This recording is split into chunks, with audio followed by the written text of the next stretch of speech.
नमस्कार दोस्तों, स्वागत है आप सभी का आपके अपने YouTube चैनल पर। आज हम लोग बीपीएससी की एक बहुप्रतीक्षित वैकेंसी प्रोजेक्ट मैनेजर के बारे में जानेंगे। ये वैकेंसी ऑलरेडी 2025 में आई थी। वैकेंसी को होल्ड कर दिया गया, वापस ले लिया गया था। तो आप में से बहुत सारे बच्चों ने बोला था कि मैम हो सकता है पोस्ट बहुत ज़्यादा बढ़ जाने वाला है, इसलिए वैकेंसी को वापस लिया गया है। कुछ और भी कयास लगाए जा रहे थे बट कुछ हुआ नहीं। आप देख पा रहे हैं वापस से जो वैकेंसी फिर से जो आई है, तो आप देख पा रहे होंगे कि ये फिर से 9 पोस्ट के लिए ही आई है। डेट आपने देख लिया है, 8 जनवरी से फॉर्म फिलअप हो रहा है। जब ये वैकेंसी आई थी उस दिन मैंने आपको वीडियो बनाकर बता ही दिया था कि आपका वैकेंसी वापस से आ गया है। अक्टूबर में आया था, वापस से जनवरी में इन्होंने अनाउंस किया है और 8 जनवरी से फॉर्म फिलअप हो रहा है, 29 जनवरी तक होगा। लास्ट डेट का वेट नहीं करिएगा प्लीज़, आराम से अपना फॉर्म फिलअप करते रहेंगे। आइए आप जानते हैं इस वीडियो में जो बेसिकली मैंने बनाया है आपको जो महत्वपूर्ण चीज़ें हैं वो बताने को। देखिए, ये पहली बार जब ये वैकेंसी आई थी, सबसे पहली बार 2020 में आई थी। आप सभी को याद होगा, कोरोना का काल था, है ना। वैकेंसी जो है ये जब आई थी 2020 में, तो बहुत ज़्यादा लोगों ने उस समय उतना ये सीरियस नहीं दिखाया, लेकिन धीरे धीरे समझ में आने लगा कि ये 9th लेवल की वैकेंसी है, सैलरी बहुत अच्छी खासी मिलेगी। ठीक है, तो 2020 के अंत आते आते बहुत सारे बच्चों का मेल आने लगा मुझे, क्योंकि मैंने उस समय जब ये यूट्यूब चैनल मेरा 2018 का है, तो मैंने जब वीडियो डाला था इसके बारे में, इस प्रोजेक्ट मैनेजर की वैकेंसी के बारे में, तो बच्चों का मेल आ रहा था, क्योंकि कॉन्टैक्ट नंबर मैंने थंबनेल पर या पे कहीं पे भी नहीं लगाया था। तो उन्होंने बोला कि मैम आप जितना डिटेल्स में बताएंगे हम लोग का क्लास ही ले लो आप। 2020 तक मैंने क्लास के बारे में बिल्कुल नहीं सोचा, लेकिन 2000 ये जब ये क्योंकि इसमें इस समय जो वैकेंसी आई थी ये अप्रैल में, इन्होंने बोला था अप्रैल मई में एग्ज़ाम ले लेंगे, लेकिन इसका जो डेट कोरोना की वजह से बढ़ता चला गया है ना, कोरोना की वजह से डेट बहुत बढ़ते चला गया। अप्रैल मई जून जुलाई इस तरह से करते करते 2021 आ गया। अंत में मैंने 2021 में क्लास स्टार्ट किया था, और ये जो एग्ज़ाम लिया गया है ये आपका 2021 में अगस्त में लिया गया है।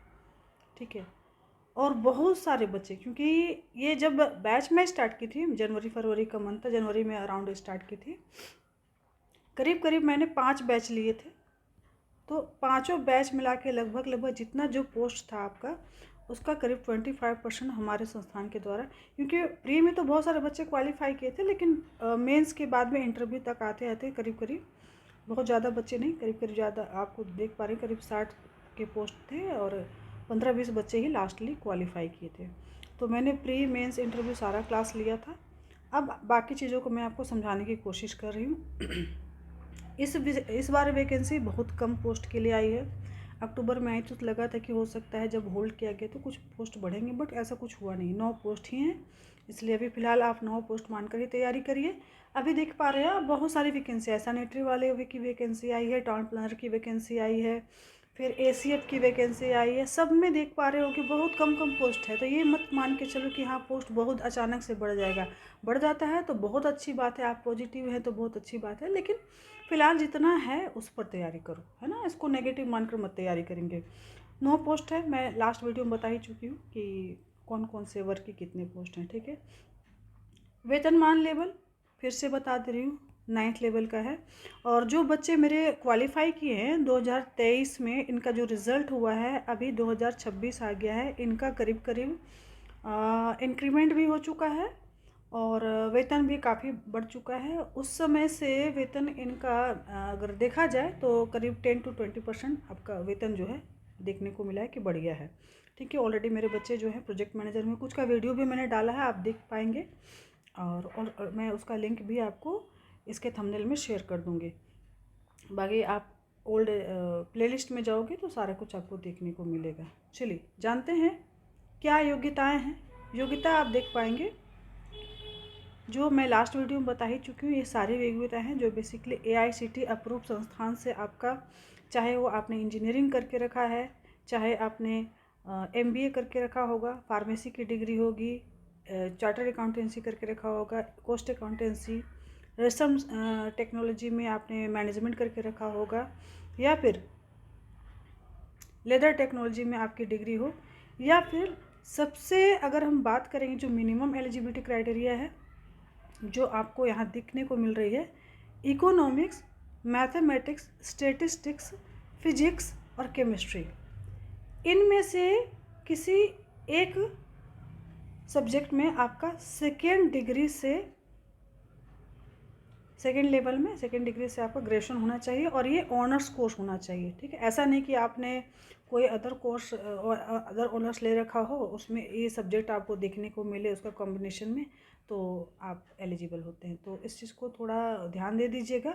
बहुत अच्छे तरीके से इस बार आयोग ने क्लियर किया है, नहीं तो पहले चीज़ें ये क्लियर नहीं होती थी, तो बच्चे फ़ोन कर करके ये चिंतित रहते थे कि मैम ये कैसे करें, हम लोग का ये सब्जेक्ट है वो सब्जेक्ट ऐसे कॉम्बिनेशन है।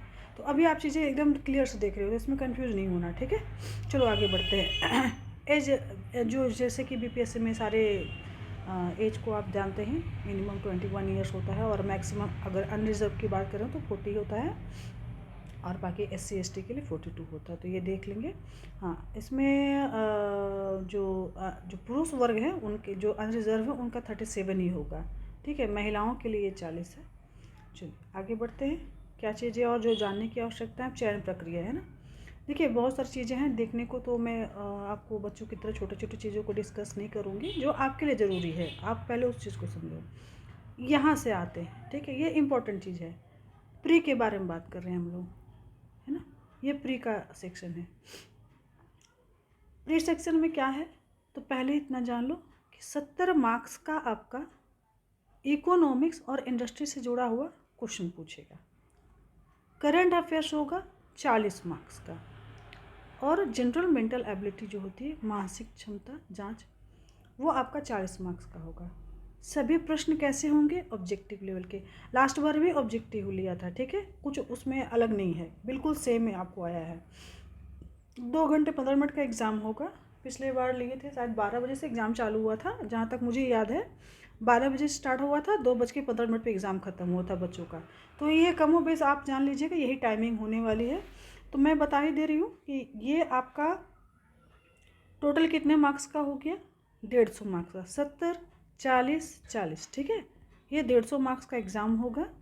2 घंटे 15 मिनट समय आपको देना पड़ेगा, ठीक है।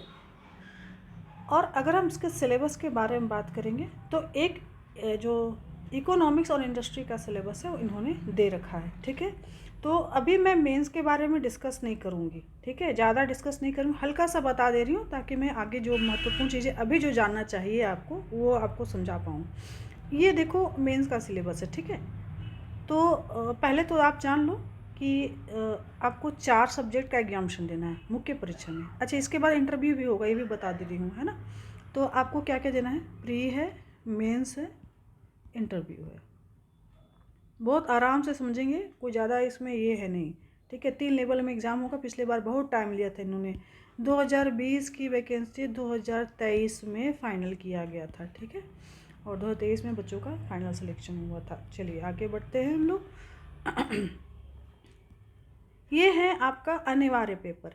कितने अनिवार्य पेपर हैं, 3। हिंदी 3 घंटे में लिया जाएगा, 100 अंक का। अंग्रेजी ये भी 3 घंटे में लिया जाएगा, 100 अंक का। सब सॉरी, सामान्य ज्ञान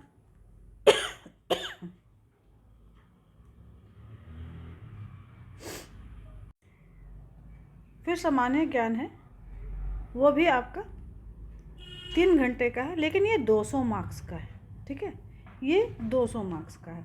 सारी चीज़ें बाद में जब मुख्य परीक्षा होगी उसमें फिर डिटेल से समझाते रहूँगी। बाकी आपका इसके बाद आप देख पाओगे जितने आपके ऑप्शनल पेपर्स हैं, 19 ऑप्शनल पेपर देखने को मिल रहे हैं, जो आपके ऑनर्स पेपर ही मतलब chemistry, physics, math, economics, business management, ये सब ऑनर्स पेपर थे। बाकी आपके इंजीनियरिंग वाले पेपर होंगे, ठीक है। तो और हाँ, चार्टर्ड अकाउंटेंसी, कॉस्ट अकाउंटेंसी, रेशम टेक्नोलॉजी, लेदर टेक्नोलॉजी, ये सब सारे पेपर भी हैं। सारा का सिलेबस आपको दे रखा है, उसको अभी नहीं समझाऊंगी, जो ज़रूरी है मैं उस पर आ रही हूँ। अभी तत्काल के लिए आपको ये 3 सब्जेक्ट्स ज़रूरी हैं, इन्हीं को समझना है। प्री निकालेंगे, आगे सब चीज़ें क्लियर होंगी। मैंने ऑलरेडी आपको मेंस की तैयारी करवा चुकी हूँ लास्ट वाले, और इंटरव्यू भी मैंने मॉक लिया था। बच्चों का फाइनल सिलेक्शन भी हुआ है, वीडियो भी आप चैनल पे देख लोगे, ठीक है। और हाँ, एक इम्पॉर्टेंट मैं बताऊँगी आपको कौन सा ऑप्शनल पेपर आपके लिए अच्छा होगा, क्योंकि आपका सब्जेक्ट कुछ भी रहा हो, आप ऑप्शनल पेपर कोई भी ले सकते हैं, इसमें कोई वो नहीं है। तो जैसे कि मैंने लास्ट बार करवाया था कि बहुत सारे बच्चे इंजीनियरिंग वालों, क्योंकि देखो प्री तो हो जाता है, भले टाइम लेकर किए लिया आपका प्री, जैसे रिज़ल्ट आया तुरंत मेंस का इन्होंने डेट अनाउंस किया, और मेंस लेने में ज़्यादा टाइम नहीं लगाया, और रिज़ल्ट जैसे आया, मेंस का एग्जामिनेशन होते साथ तुरंत रिज़ल्ट आया, और फिर उसके बाद ये जो इंटरव्यू का डेट भी बहुत जल्दी, समय ही नहीं दिया गया इनको तैयारी करने का, है ना। तो मैं आपको बता ही दे रही हूँ कि कुछ एक ऑप्शनल पेपर बहुत ज़्यादा स्कोरिंग है, और कुछ एक में आपको सिलेबस काफ़ी बड़ा है, उसमें परेशानी भी हो सकती है, ठीक है। तो वो सब मैं आपको बाद के वीडियो में बताऊँगी। आते हैं इकोनॉमिक्स और इंडस्ट्री पे। इसका जो सिलेबस है आपको डिटेल में साइट पर दिया हुआ, हम लोग उसको देख लेते हैं। देखो कि यहाँ 2 सिलेबस का लिंक दे रखा है, ठीक है। यहाँ 2 सिलेबस का लिंक है। पहला लिंक जो है मेंस के सिलेबस का है, और दूसरा लिंक जो है आपको प्री के सिलेबस का है। चलिए देखते हैं।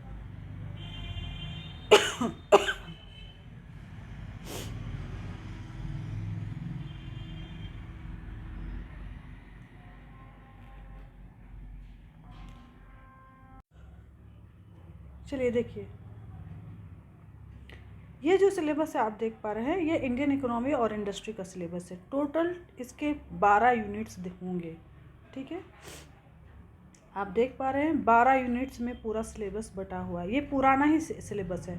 जब ये वैकेंसी आई थी ना 2020 आपका, उस समय ही इसको सिलेबस को, वैकेंसी आने के बाद इन्होंने सिलेबस अपलोड किया था। आप देख पा रहे हैं ये वैकेंसी जो है, जो आपका 2020 की पुरानी वैकेंसी थी, जबकि वो आपको साल के शुरुआत में आया था, लेकिन बाद में सितंबर 2020 में इसका सिलेबस इन्होंने साइट पर अपलोड किया था। साइट पर अपलोड करने के बाद में जाकर ही मैं क्लास स्टार्ट कर पाई थी, क्योंकि इन्होंने सिलेबस को डिफ़ाइन ही नहीं किया था शुरुआत में। तो ये चीज़ बहुत परेशान करने वाली हुई थी हम लोगों को लास्ट पर। अब आपके पास में सिलेबस है, 1 साल का PYQ है, ठीक है, नोट्स है, गाइडेंस सब कुछ है। आप आराम से तैयारी करो, कोई टेंशन नहीं। चलिए 12 आप यूनिट देख पा रहे हैं। 12 यूनिट में बहुत चीज़ें बारीक से पढ़ने की है। आप पहला यूनिट देख रहे हैं, इसमें आपको इंट्रोडक्शन टू इकोनॉमिक्स है, GDP, GNP, potential GDP, per capita income, और PPP, परचेजिंग पावर पैरिटी, है ना। ये सब चीज़ें आपको पढ़नी है। सेकेंड में जो है इंडियन इकोनॉमी से जुड़ा हुआ बहुत सारे चीज़ें हैं, जैसे आपको इसके सेक्टर्स, कंपोनेंट्स पढ़ने होंगे। जितने भी 5 ईयर प्लान में इम्पॉर्टेंट प्लान्स थे उनको पढ़ना है, जैसे विश्वेश्वरैया प्लान है, फिक्की प्लान है, बॉम्बे है, नेहरू महालनोबिस मॉडल है, रॉलिंग प्लान है, राव और मनमोहन प्लान है। इसके अलावा Gandhian people's plan, Sarvodaya plan, और आगे में देखेंगे तो जो जो ये 5 ईयर प्लान थे उनका भारत की डेवलपमेंट में क्या ये योगदान रहा, साथ साथ जो राज्यों का, है ना, प्लानिंग और डेवलपमेंट में क्या रोल रहा है, वो भी आपको देखने को पढ़ने को मिलेगा, ठीक है। आपको पढ़ना ही है चीज़ें डिटेल्स में। इनसे प्रश्न भी पूछे गए थे और आपसे भी इस बार फिर से प्रश्न आएगा। चलिए थोड़ी खांसी हो रखी है, प्लीज़ अवॉइड करिएगा। नेक्स्ट है नीति आयोग। आपको सभी को पता है कि प्लानिंग कमीशन को ये करके रिप्लेस करके नीति आयोग आ चुका है। नीति आयोग के तहत ही अब सरकार काम करती है। तो ये प्लानिंग कमीशन और नीति आयोग में क्या डिफरेंस है, कैसे चीज़ें चेंज हुई हैं, उसको जानना है। नीति आयोग का ऑब्जेक्टिव क्या है, स्ट्रक्चर क्या है, फंक्शन क्या है, और उसके अचीवमेंट्स कैसे हैं, हम लोग को देखने को मिलेगा, पढ़ने को मिलेगा, ठीक है। और जब मैं क्लास लूँगी तो इन सब चीज़ों के बारे में आपको डिटेल्स में पढ़ाऊँगी, ठीक है। फिस्कल सिस्टम के बारे में देखते हैं। फिस्कल सिस्टम में उसके बारे में आपको जानना है, डेफिसिट, उसके types, FRBM, NK Singh committee का क्या रिकमेंडेशन था, जीरो बेस्ड बजटिंग क्या है, क्राउडिंग आउट क्या है, ये सब चीज़ें आपको पढ़ना है ना। ये आप 4th यूनिट में पढ़ेंगे। इसके अलावा बहुत सारी चीज़ें लाइक बजट, मसाला बॉन्ड, NRI बॉन्ड, जो इकोनॉमिकल टर्म है, इसके बारे में आपको बहुत अच्छी तरीके से जानकारी होनी चाहिए, क्योंकि आपको पता है कि जो वैकेंसी है बिहार के इंडस्ट्री डिपार्टमेंट की वैकेंसी है ना। बिहार में ऑलरेडी बहुत कम उद्योग हैं और उन्हीं को देखते हुए, है ना, उद्योगों का विकास करते हुए सरकार ने 2 महत्वपूर्ण पॉलिसीज लाई थी, जो कि आप लास्ट में देख पा रहे हैं। Bihar industrial investment promotion policy 2016 और प्रमोशन एक्ट 2016। तो इसको आपको तो बहुत डिटेल्स में पढ़ के जाना होगा। क्वेश्चन बहुत आते हैं, डायरेक्ट इस टॉपिक से आए थे, ठीक है। 5वां में आप देखेंगे मॉनेटरी पॉलिसी। इसके पहले आपने फिजिकल पॉलिसी देखा था, अब आपको मॉनेटरी पॉलिसी पढ़ना है, ठीक है। मॉनेटरी पॉलिसी में क्या पढ़ना है, तो पहले आप मॉनेटरी पॉलिसी के बारे में क्या जानते हो। LAF, MSF, bank rate, base rate, MCLR, reserve requirement क्या होता है, LCR क्या होता है, CRR क्या होता है, ठीक है। SDF क्या होता है, SDF क्या होता है, OMO क्या होता है। और जो मॉनेटरी पॉलिसी के जो टूल्स होते हैं, क्वांटिटेटिव और क्वालिटेटिव टूल्स होते हैं, उसको आपको जानना है। ये सारे भी बहुत सारे टूल्स ही हैं। इसके अलावा डिमोनेटाइजेशन जो हुआ था हमारे देश में, उसका क्या प्रोस एंड कॉन्स देखने को मिला, और उर्जित पटेल कमेटी जो बनी थी, गठित हुई थी, इसके क्या रिकमेंडेशन थे, उनको भी आपको पढ़ के तैयारी करके जाना होगा एग्जामिनेशन के लिए। इन्फ्लेशन के बारे में बहुत अच्छे तरीके से आपको पढ़ाई करनी होगी। इन्फ्लेशन कितने तरीके का होता है, GDP डिफ्लेटर क्या होता है, PPI, ये सारे इंडेक्स हैं, है ना, इंडेक्स हैं। PPI index, CPI index, WPI index, है ना। इसके अलावा रेसिडेक्स हैं, ठीक है। और इन्फ्लेशन करने के जो टूल्स होते हैं, डिफ्लेशन, फिर डिसइन्फ्लेशन, ये सब सारी चीज़ें आपको पढ़नी है इस एग्जामिनेशन के लिए। टैक्सेशन सिस्टम आपको बहुत अच्छे तरीके से पढ़ के जाना होगा एग्जामिनेशन के लिए। लाइक इंडिया में किस प्रकार का टैक्सेशन सिस्टम है, कौन कौन से टैक्स रिफॉर्म्स आए हैं, टैक्स टू GDP रेशियो होता क्या है, इन्वर्टेड ड्यूटी स्ट्रक्चर क्या होती है, टैक्स हेवेंस किनको बोलते हैं, कौन से कंट्रीज टैक्स हेवेंस होते हैं, ठीक है। बेस इरोजन और प्रॉफिट शिफ्टिंग क्या होती है, डबल टैक्सेशन अवॉइडेंस एग्रीमेंट होता है कुछ कंट्रीज़ के बीच में, उसको पढ़ना है। GAAR पढ़ना है, ठीक है। इसके अलावा गुड्स एंड सर्विस टैक्स पढ़ना है। GST काउंसिल, टैक्स स्लैब जो जितने हैं अभी GST के अकॉर्डिंग, और क्या क्या अमेंडमेंट्स आया है। देखो ओल्ड वाले और न्यू वाले में कुछ एक चीज़ें अमेंड देखने को मिलेंगी, मतलब आपको कंटेंट में मिलेगा। अभी तो फिलहाल सिलेबस इन्होंने बिल्कुल सेम दे रखा है, तो कुछ चीज़ें आपको खुद से मॉडिफाई करके पढ़ना हो अगर आप सेल्फ स्टडी कर रहे हो, ठीक है। अदरवाइज़ मैं आपको नोट्स में या फिर क्लासेस में सब चीज़ें का आपको डिटेल्स में बता दूँगी। 8 नंबर आप देख पा रहे हैं। हाँ, क्लास जो है कल मकर संक्रांति है, कल चीज़ों आपको क्लास के बारे में आपको बता दिया जाएगा।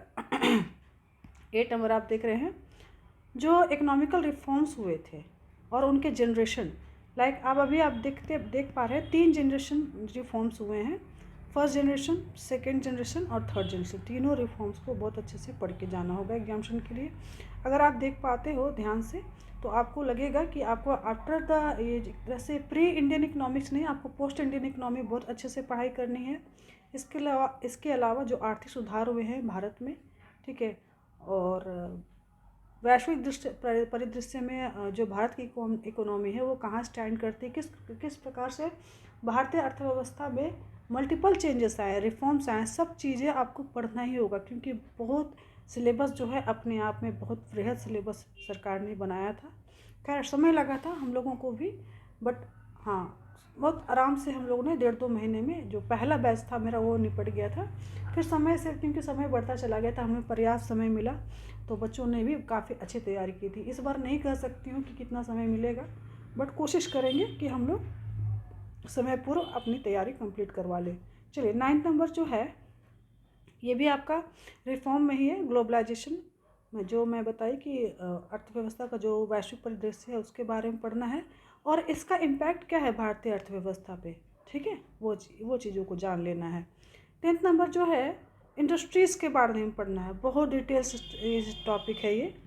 जहाँ तक मुझे याद है कि मैंने काफ़ी इसको समय दे करके बच्चों को पढ़ाया था। ये काफ़ी चीज़ें हैं जो कि सरकार के साइट से जुड़ करके पढ़ना होता है ना, सरकार के जो अपडेट्स है उनको ध्यान में देकर पढ़ना होता है, जिसमें आपको MSME एक्ट 2006, MSME समाधान, संबंध, संपर्क जो है ये सब पढ़ना होगा, ठीक है।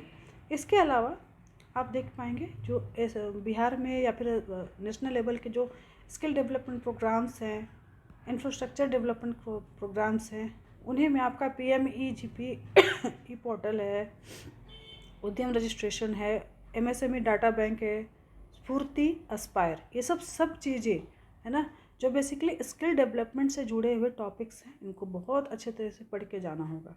11-12 काफ़ी डिटेल टॉपिक है ना सर। ये बेसिकली मैं बता दूं कि इनसे प्रश्न जो हैं एकदम डायरेक्ट फैक्ट बेसिस ही प्रश्न पूछा था UPS ये आपका प्रीलिम्स में, बट हाँ इनसे ऐसे फैक्ट हैं जो कि आपको डिटेल में, जब तक आप इन चीज़ों को नहीं पढ़ते, जैसे आप पॉलिसी और एक डिटेल में नहीं पढ़ के जाते हो तो आपको उन फैक्ट के बारे में आपको जानकारी ज़रा भी नहीं होगा।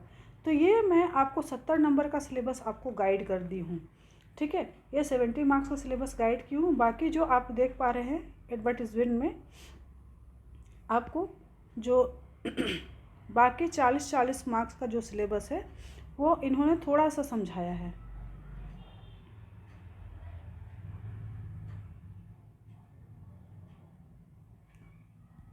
ना।